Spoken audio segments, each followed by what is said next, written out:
Article 14. Aggravating circumstances. The following are aggravating circumstances. 1.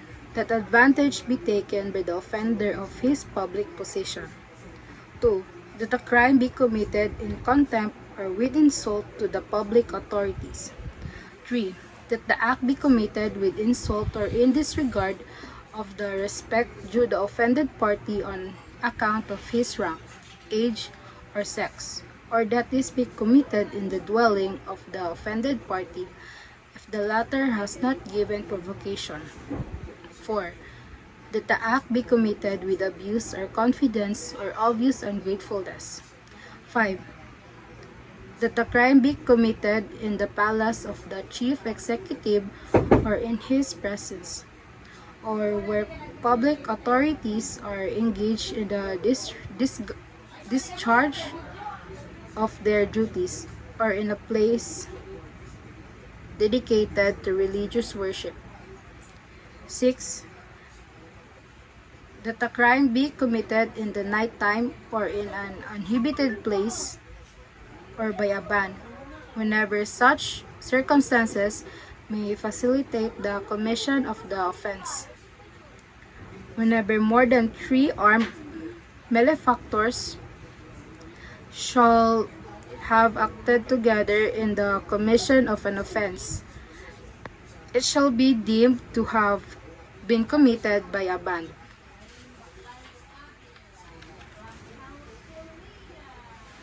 7. That the crime be committed on the occasion of conflagration, shipwreck, earthquake, epidemic, or other calamity or misfortune. 8. That the crime be committed with the aid or armed men or persons who ensure or afford impunity. 9. That the accused is recidivist. Recidivist is one who at the time of his trial for one crime shall have been previously convicted by final judgment or another crime embraced in the same title of this code. 10. That the offender has been previously punished by an offense to which the law attached an equal or greater penalty, or for 2 or more crimes to which it attached a lighter penalty. 11. That the crime be committed in consideration of a prize, reward, or promise. 12. That the crime be committed by means of inundation, fire, poison, explosion, stranding of a vessel, or international damage thereto, derailment of a locomotive, or by the use of any other artifice involving great waste and ruin. 13. That the act be committed with evidence, premeditation. 14. That the craft, fraud, or disguise be employed. 15. That advantage be taken or superior strength or means be employed to weaken the defense. 16. That the act be committed with treachery or alevosía.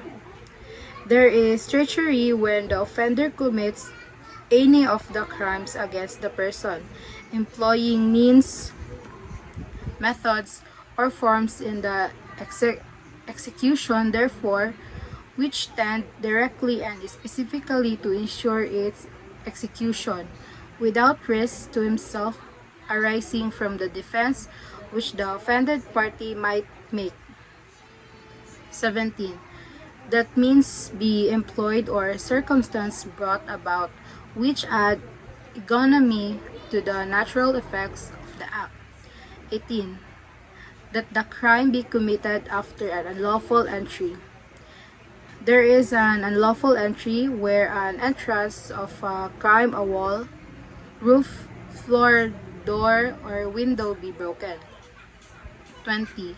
That the crime be committed with the aid of persons under 15 years of age or by means of motor vehicles, motorized watercraft, airships, or other similar means. 21. That the wrong done in the commission of a crime be deliberately augmented by causing other wrong not necessary for its commission.